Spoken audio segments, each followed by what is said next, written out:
Mesdames, Mesdemoiselles et Messieurs, bonsoir. Mesdames, Mesdemoiselles et Messieurs, bonsoir. Un titre à cette vidéo, phénoménal. Phénoménal. Ce qui dépasse l'entendement humain. Démonstration de force du Parti démocratique de Côte d'Ivoire, le PDCI, aujourd'hui à Abidjan. Le PDCI a organisé une marche et le dépôt d'une motion au siège de la commission électorale dépendante. Ce n'est pas une commission indépendante parce qu'elle est inféodée au RDR. Mesdames, Mesdemoiselles et Messieurs, je viens vers vous avec quelques heures de retard, mais j'espère que vous n'êtes pas fâchés parce que dans le programme quotidien, il y a le travail et puis il y a ce grand déménagement que je suis en train de faire dans ce quartier extrêmement fabuleux. Dieu fait des merveilles pour moi. Je voudrais bénir le nom de Dieu Tout-Puissant. Mesdames, Mesdemoiselles et Messieurs, nous y sommes. Et nous sommes sur la voie de la victoire. Combien était-il? 15 000, 20 000 ou un peu plus? C'est sous une pluie battante à Abidjan que le meeting du PDCI-RDA a commencé. Au début, les organisateurs ont eu un peu de doute. Mais les populations qui ont à cœur de demander à M. Dramane Ouattara de quitter la tête de la Côte d'Ivoire se sont mobilisées. Les femmes, les vieilles femmes, les jeunes femmes, les jeunes militants, les sympathisants, les cadres du PDCI-RDA et nos amis, nos alliés de Cap. Mesdames, Mesdemoiselles et Messieurs, les mots ne sont pas forts pour expliquer ce qui s'est passé. Tout Cocody était envahi. Au moment où les gens arrivaient à la commission électorale indépendante, la queue était encore au carrefour de la vie. Je crois que ce qui nous intéresse ici, toutes les allocutions, on les a aimées, je les ai aimées parce que j'ai écouté. Et Isaac Kofi, mon frère Isaac Kofi, vous a relaté en direct l'événement que j'ai suivi. Je travaillais, mais j'ai suivi aussi de côté. Mesdames, Mesdemoiselles et Messieurs, je voudrais saluer le président Tidiane Thiam. Je voudrais saluer toute la haute direction du PDCI-RDA et ce brillant discours qui a été lu par notre secrétaire exécutif en chef, Docteur Emo Sylvestre. Mesdames, Mesdemoiselles et Messieurs, il faut qu'Alassane Ouattara comprenne, qu'il prenne la température de la Côte d'Ivoire et qu'il sache que c'est fini. On n'a rien contre lui. Au PDCI, on ne se venge pas. Le PDCI, c'est un parti de paix. Mais il faut que M. Dramane Ouattara comprenne chaque chose a son temps et chaque temps a sa chose. 20 000 personnes mobilisées. À ce niveau, je voudrais vous dire quelque chose. Vous savez, dans mes différentes formations, je suis journaliste. Je suis journaliste parce que j'ai fait plusieurs formations dans ma vie. J'aime bien étudier. Et ceux qui ont fait la formation avec moi, ils sont à Abidjan, ils sont à des organes, surtout les télévisions, les radios, et ils sont nombreux. Et j'ai décidé de continuer encore les études. Dans ce métier-là, malheureusement, il y a une déontologie qu'il faut respecter. Il y a l'observation stricte de certaines prescriptions des ordonnances qu'il faut respecter. Mais dans la pratique du métier, les gens se laissent corrompre facilement. Parce que dans ce métier, vous avez la parole vous dites la parole, vous donnez la parole, et souvent les dictateurs vous achètent pour amadouer les populations. Ne dit-on pas que la communication, c'est le quatrième pouvoir, le pouvoir exécutif, le président et ses hommes, le pouvoir législatif, l'Assemblée nationale, le pouvoir judiciaire et le pouvoir communicationnel. Donc, mesdames, mesdemoiselles et messieurs, c'était phénoménal. C'était extrêmement phénoménal. Mais dans ma parole, comme j'ai décidé il y a un an de bloquer les commentaires quand je suis en train de parler, parce que les vidéos là, je ne les exploite pas au fin d'avoir un revenu, un gain. Mais quand je fais les vidéos, il y a des organismes qui les récupèrent, qui les mettent sur YouTube et sur certains réseaux sociaux. Ça leur profite et j'en suis énormément ravi. Mais je vais digresser un peu en parlant de ce monsieur qui change son nom, Costa Marfilien Soro. Tu vois, monsieur Costa Marfilien Soro, moi, je le dis, sans le cacher, je suis un homme de haute bénédiction. Je viens du travail et je suis le déménagement que les gens sont en train de faire.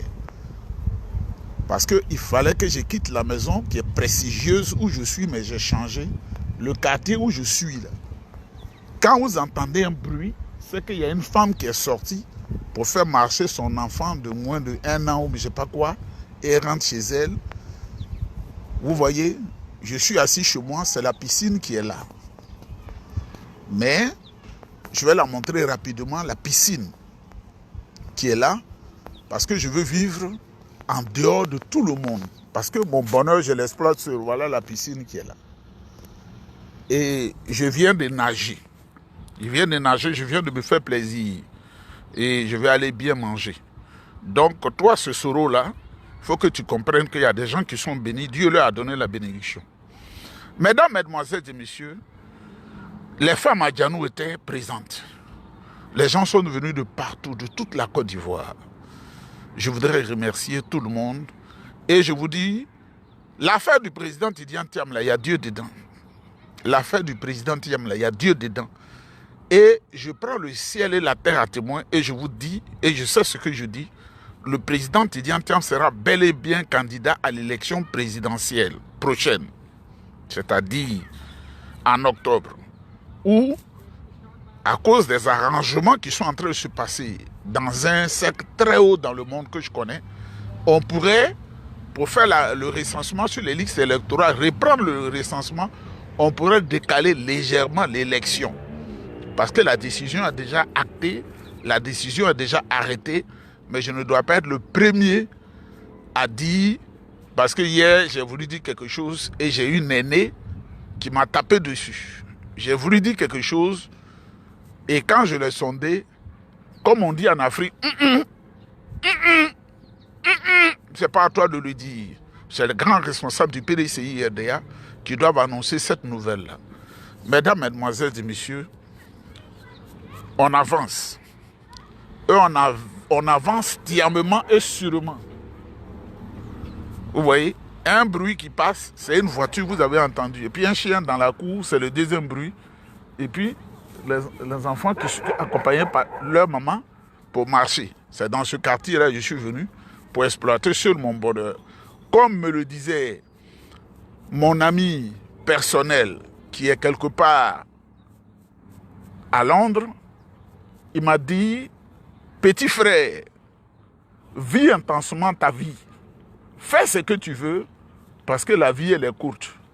Je voulais mener la vie avec beaucoup de réserve, avec beaucoup d'humilité. Mais ce qu'il m'a dit aujourd'hui, là, c'est ce que je vais faire maintenant. Je vais faire la vie de louga à outrance, avec un excès ostentatoire. Je vais baigner dans l'excès. Parce que Dieu m'a fait du bien. Je ne peux pas manger poisson sec, sans vitamines. Je dois me faire plaisir. Mesdames, mesdemoiselles et messieurs, Oui, la marche a été belle. 20 000 personnes mobilisées. Mais des journalistes qui se laissent corrompre. Il y a un, je n'ai pas fait la propagande comment on appelle, de la station radio qui soi-disant est internationale. Ces journalistes sont corrompus, ils cherchent de l'argent. Il y a un qui était là-bas, mais qui en ce moment et maintenant, tout ce qui arrive au Togo, il n'en parle pas. Suivez mon regard. Qui était un bavard impénitent qui escroquait les chefs d'État africains, mais tout ce qui se passe en ce moment au Togo, il n'en parle pas. Donc l'autre qui utilise un pseudonyme, c'est autorisé dans le journalisme, c'est lui qui soi-disant fait le reportage en même temps à Paris et à Abidjan. Mesdames, Mesdemoiselles et Messieurs, nous sommes sur la bonne route et nous sommes sur le bon chemin. La deuxième chose que je vais dire, et je vais le dire parce que j'aime dire la vérité, la marée orange du RHDP de 2020 était phénoménale aussi, à Paris. Sous la houlette de M. Diaby Lassiné, directeur général du Fonds d'entretien routier, c'était du jamais vu à Paris. Ça, c'était en 2020, une démonstration de force. Et nous en avons été témoins, nous avons vu les images et les gens en ont parlé. Mais ce qui s'est passé aujourd'hui, là, mesdames, mesdemoiselles et messieurs, il n'y a pas plus de 500 hommes. Le journaliste à qui on donne l'argent, lui donne la parole. Ce que vous voulez qu'il dise, c'est ce qu'il dit. Parce qu'on lui donne l'argent. Et il est d'un pays qu'on appelle Haïti.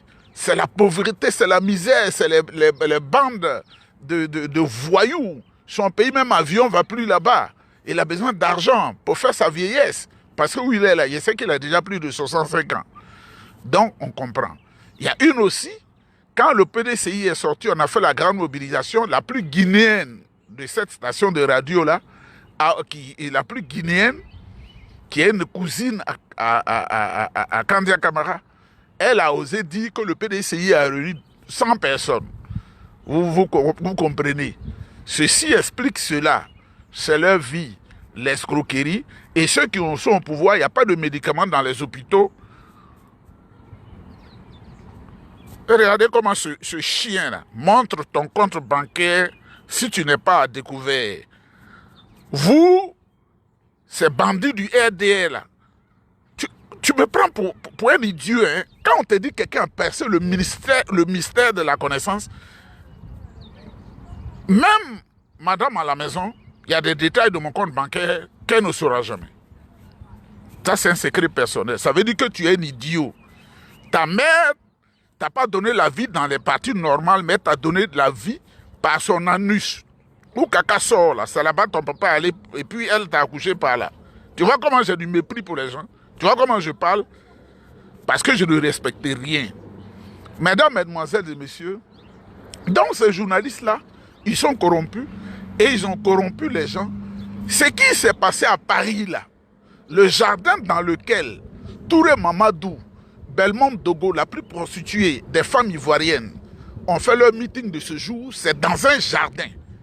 C'est différent de la cérémonie qui a été faite en 2020 et qui était dirigée par Diaby Lassiné. Et les échos que j'ai reçus, il paraît que ça a créé un tollé au RDR. Parce que c'est près de 400 millions qu'on leur a donné pour 400 millions de francs CFA. Quand vous convertissez en euros, vous allez voir ce que ça donne. Ils ont échoué. Les images sont là. On ne peut pas mentir. Dans un jardin fermé où, lors de mon passage à Paris, j'étais assis dans ce jardin. Comme vous me voyez, je suis assis. J'étais dans ce jardin. Je suis allé à la Tour Eiffel. Vous avez vu, j'ai fait une vidéo à la Tour Eiffel. Et ensuite, je suis allé à ce jardin-là.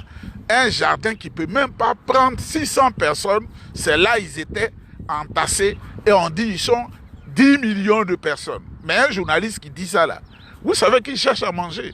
Mais je dis aux gens du PDCI, travaillez, avancez, ne pleurez pas. Le président Faure-Boigny ne nous a pas appris à pleurer. Il nous a dit d'avancer, d'être fort dans la tête, de continuer et de ne pas avoir la haine pour une personne, pour un individu quelconque. Ce n'est pas important. Le PDCI doit revenir au pouvoir pour servir le vaillant peuple ivoirien, comme le dit l'hymne du PDCI RDA. Le RDA a échoué. À Paris, les images sont là. En interne, Mamadou Touré qui cherche l'argent, là, qui dit des insanités à Paris, ce plaisantin là, ce ministron, qui était un vendeur de livres ambulants en Suisse. Comment on appelle? Au RDA même, ils sont maudits quand même. Hein. Kokoranzi qui allait aux États-Unis, qui n'a pas de papier, qu'on a chassé. Parce que la politique de Trump, là, tu n'as pas de papier, on te chasse. Donc, il a été chassé. Et donc, il n'y a pas de travail en Côte d'Ivoire. Donc, il est obligé de crier comme un griot, de mentir, pour qu'on lui donne sa pitance quotidienne. Moi, je lui dis ça, sa pitance quotidienne. Sa pitance quotidienne. Donc, en organisant ce meeting, beaucoup de militants du RHDP ont boycotté. Et je connais beaucoup qui ont prétexté de maladies autres qui étaient ceux qui mobilisaient pour eux et qui ont mobilisé en 2020. Ce n'est pas ce que vous avez vu. Parce qu'en 2020, il faut être sincère, ils avaient envahi pratiquement des grands artères de Paris sur des kilomètres. Mais aujourd'hui, là, ce qu'on a vu là, ah, si la honte pouvait tuer, si la honte pouvait tuer, mais bon, c'est ça, hein. Et j'apprends qu'ils ont été effrayés par la mobilisation du PDCI à Abidjan sous la pluie. La pluie. Les vieilles femmes n'ont pas voulu se faire conter l'histoire.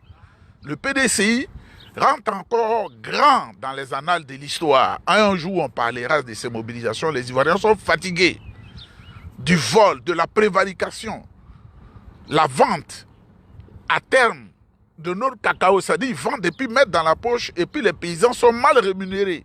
Il n'y a pas de médicaments dans les hôpitaux. Mesdames, Mesdemoiselles et Messieurs, je voudrais saluer tous ceux, toutes celles qui se sont mobilisés aujourd'hui au compte du PDCI-RDA, les amis, les camarades, les partenaires qui sont venus pour soutenir le PDCI-RDA. Je voudrais les saluer. Et certainement, j'aurai le temps d'interpréter, de commenter le discours de notre secrétaire exécutif en chef, Dr Emou Sylvestre. Le travail continue.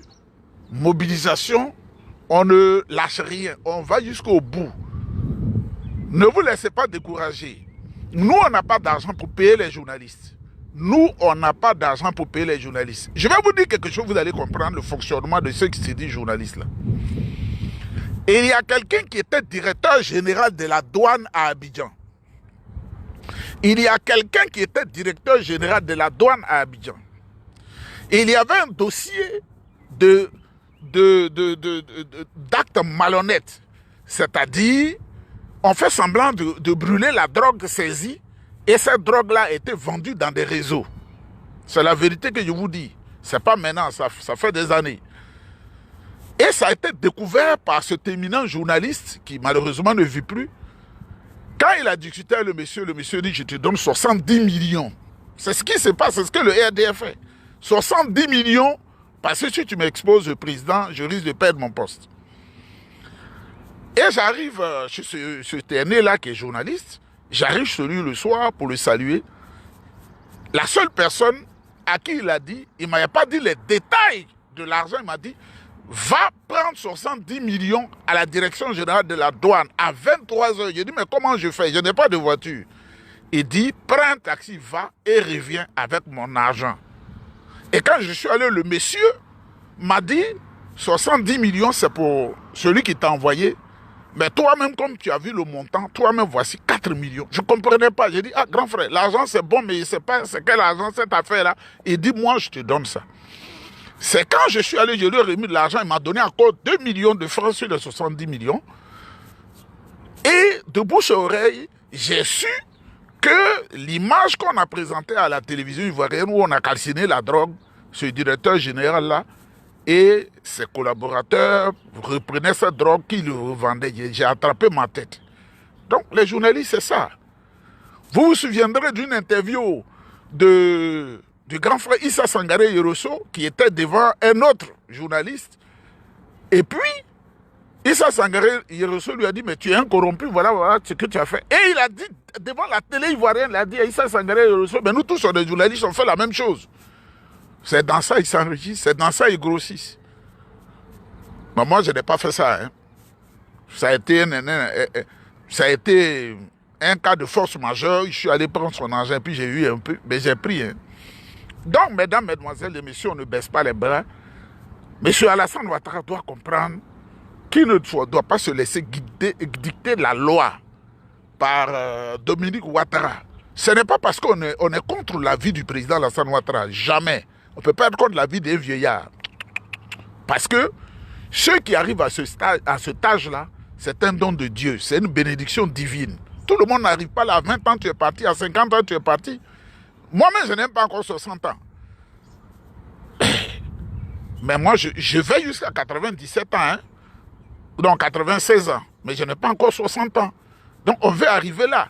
Et on ne souhaiterait pas que quand on arrive là, on ait des problèmes. Le président Alassane Ouattara, qu'il se repose, qu'il comprenne que le temps est arrivé, qu'il se repose. Mesdames et messieurs, fiasco du meeting du RRDP RDR à Paris, dans un jardin. Mais prenez les images. Les images ne mentent pas. Dans un jardin. Dans un jardin fermé, où j'étais assis comme ça, en compagnie d'une dame, une prestigieuse dame à Paris, une grande dame qui voulait qu'on aille prendre de l'air et puis échanger un peu. Et c'est ce jardin qu'elle a choisi. Elle m'a appelé aujourd'hui. Elle dit c'est le jardin là qu'ils ont choisi. Oh. Parce qu'elle-même, elle est militante du RDR, mais elle a claqué la porte. Ça fait, je crois, 1 an maintenant, avec ma parole mielleuse et ma parole qui l'a convaincue. Elle dit non, ceux-là, on ne peut pas aller loin avec eux. Et on était assis dans ce jardin. Elle dit c'est le même jardin là. C'est là qui vient de s'exhiber avec ses centaines de millions, l'argent du contribuable ivoirien. Mesdames, mesdemoiselles et messieurs, allez là, c'est le PDCI qui est doux. Allez là, c'est le PDCI qui est doux. Et nous allons gagner. À Vincent Péry, on triomphe sans gloire. Mesdames, mesdemoiselles et messieurs, l'homme très béni vous salue. Oui, j'ai vu tout. Je sais tout. Vous avez vu quelqu'un faire vidéo pour démentir cela? Tout ce que j'ai dit là, vous avez vu? Ils sont vivants. Ceux à qui j'ai fait les études là, ils sont vivants. Ils sont des cadres, même ils sont RDR. Ils sont vivants. Je ne les blâme pas. Je ne les blâme pas. Arrivé à un moment donné, après la licence et la maîtrise, il y a beaucoup qui disent nous on va travailler parce qu'on doit s'occuper de maman, on doit s'occuper des petits frères. Moi j'enseigne 2 ans comme professeur. J'ai dit ça ne me suffit pas. Je suis allé à l'école française des attachés de presse et des professionnels de la communication. Elle est Didier Bléou, la même promotion, même jour. Est-ce que si il va pas porter plainte? Elle est Anno Isabelle, la même promotion, même jour. C'est Stéphane là. On dit il y a une télé qui s'appelle La 3. Même promotion, même jour. Après, je dis je vais étudier en France. Je suis allé à la colonie des Gabonais, les Aliga. Aujourd'hui, j'ai parlé avec Aliga. J'ai parlé avec Jafet, qui me regardait sur la caméra et dit ah, Niba, on prend de l'âge. Hein. J'ai dit mais ainsi va la vie. Au Canada, j'ai étudié. Les Ivoiriens qui savent ici, j'ai étudié. La mère de la maison. Puis moi-même, on m'a donné la bouche. Je suis allé en Allemagne pour étudier au centre de business et de management. Moi, je m'en fous. Même où je suis là, je continue d'étudier toujours, je m'en fous. Donc, si toi, papier n'est pas rentré dans ta tête, tu trouves ça mystérieux, mais nous, c'est pas un mystère. On dort et puis on voit les épreuves. Tu veux entendre ça? Tu n'es pas comme nous. Tu n'es pas allé dans le secret en Israël. Ce qui fait leur force et puis gagne là. Ils n'admettent pas tout le monde là. Tu viens de là-bas. Donc toi, tu ne peux pas comprendre. Parce que quand tu as eu 2 galettes pour aller taper briques là, ta vie s'arrête là. Mesdames, mesdemoiselles et messieurs, il faut les insulter, il faut les mépriser. Vous voyez un homme comme ça. Tu n'es pas allé à l'école. Tu ne comprends pas la langue allemande. Et tu me dis de parler allemand. Si je parle, est-ce que tu peux savoir ce que je suis en train de dire? Moi, le métier que j'ai fait là, Il faut faire d'abord 3 langues avant qu'on te recrute. Après l'examen, si tu ne comprends pas les 3 langues, non. Il faut faire le français et l'anglais. Parce qu'au Canada, pour avoir un bon poste, il faut faire le français et l'anglais. C'est un pays bilingue, c'est-à-dire un pays de 2 langues. Vous comprenez? Et puis ensuite, on te demande un petit examen encore pour une 3e langue. Il y en a qui sont à nous qui font l'espagnol. Moi, je ne comprends rien de l'espagnol. Mais je fais l'allemand. C'est pourquoi on m'a donné la bourse pour aller en Allemagne. Vous comprenez? Donc, mesdames, mesdemoiselles et messieurs, celui qui dit qu'il faut parler, là, quand tu seras à l'université d'Abidjan, mes enseignants sont là. Kakabé, là, il est de ma promotion. On est entré à l'université le même jour. On a fait la licence le même jour. On s'inscrit en maîtrise le même jour. Donc, il est votre ambassadeur, non? Tu peux lui demander que voilà ce qu'il a dit, ton nom, il a menti. Et j'étais le président de la jeunesse du PDCI à cette université. Toujours, je commande. Donc, bonne soirée à vous, avec le PDCI. Et regardez quoi. Guten Tag veut dur, il dit dur quoi. Tu sais même pas écrire. Guten Tag, même l'enfant qui est dans le ventre de sa mère, il sait qu'on a Guten Tag. Guten Tag. Tu vois comment je prononce? Guten Tag. Bonjour. Bonjour. Bonjour. Ça c'est... Mais vraiment, tu es maudit, hein? Si je te dis, warum sollte ich nicht mit Ihnen den lieben Gott loben? Der Bächlein Vögeln und alles erhalten tut, hat sich auch meine Sache auf das Beste bestellt. Ta mère con. Papier rentre pas dans ta tête. Le con de ta mère très gros. Papier rentre pas dans ta tête. Je peux parler l'anglais. Je peux parler le latin. Je peux parler le portugais. On ne donne pas ça à tout le monde. Il y a secret dedans. C'est l'allemand que tu vas entendre là, c'est ce que j'ai parlé. Bâtard que tu sois.